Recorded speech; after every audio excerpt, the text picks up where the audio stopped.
Solving equations part 1. Simple equations like 15 minus 6x equals 2. We're going to subtract 15 from both sides, keep it balanced, minus 6x equals minus 13. And then we're going to divide by minus 6,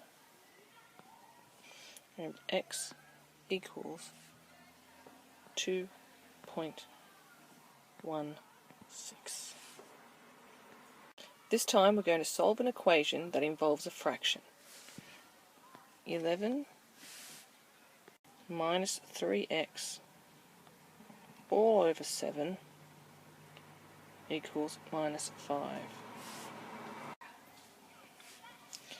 There is an 11, a 3 and a 7 attached to the x. Always try and get rid of the number that is the furthest away from the x. The 3 is the closest, followed by the 11, and the 7 is the furthest away.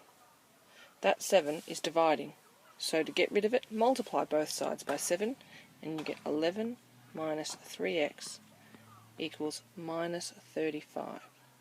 Always do it on both sides. Next, the 11 is the most furthest away from the x, and it's a plus 11, so we're going to subtract 11 from both sides, leaving us with minus 3x equals minus 46. And now we're left with the 3, which is multiplying, so we're going to divide by 3, minus 3. So x equals 15 1/3. Let's now look at a super complex equation with fractions on both sides. 6x plus 7 all over 5 is equal to 5x plus 1 all over 4 plus 1. The biggest problem here is the plus 1 at the end. We cannot get rid of the denominators of 5 and 4 with this plus 1 here, so it needs to be changed into a fraction. And so our equation turns to look like this. We change the 1 into a fraction and make the denominator the same as the fraction it's next to. So if I make it into quarters, 1 whole is 4 quarters. These two fractions on the right hand side can now be added together, and I end up with 5x plus 5 over 4, which is equal to 6x plus 7 all over 5. When the denominators are the same, you just add the tops together. Now to solve the equation.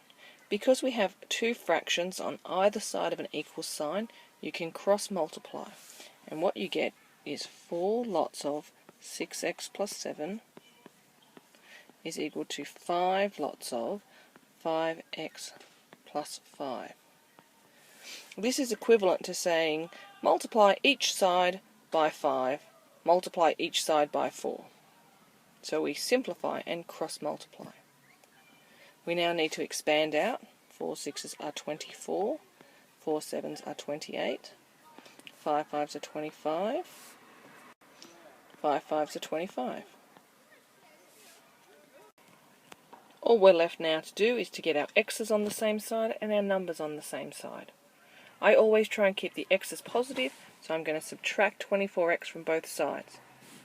Leaves me with 28 equals x plus 25, and then I'm going to subtract 25 from both sides, which leaves me with x equals 3.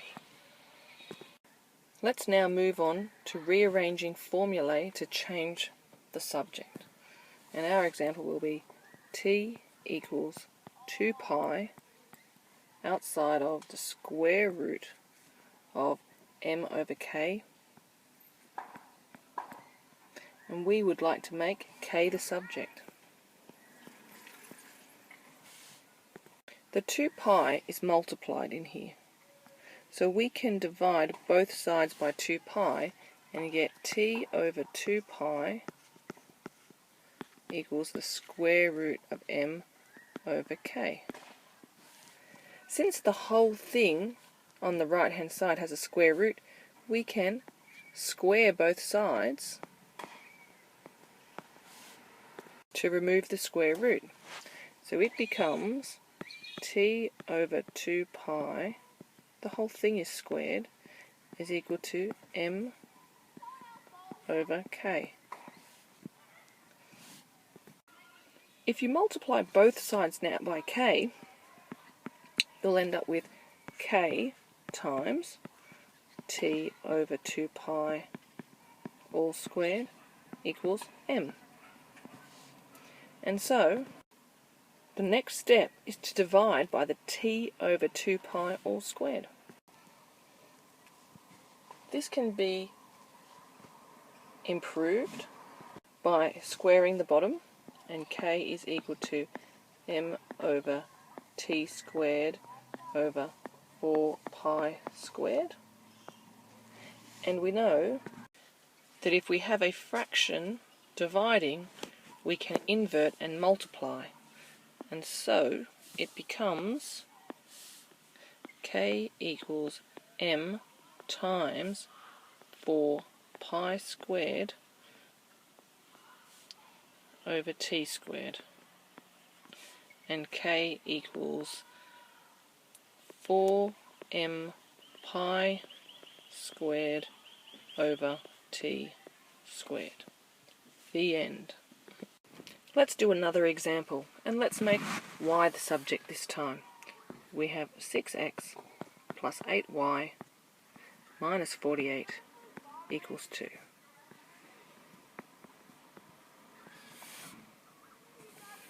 We're going to add 48 to both sides. We're then going to subtract 6x from both sides.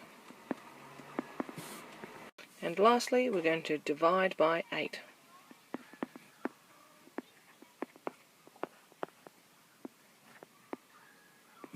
And we are done.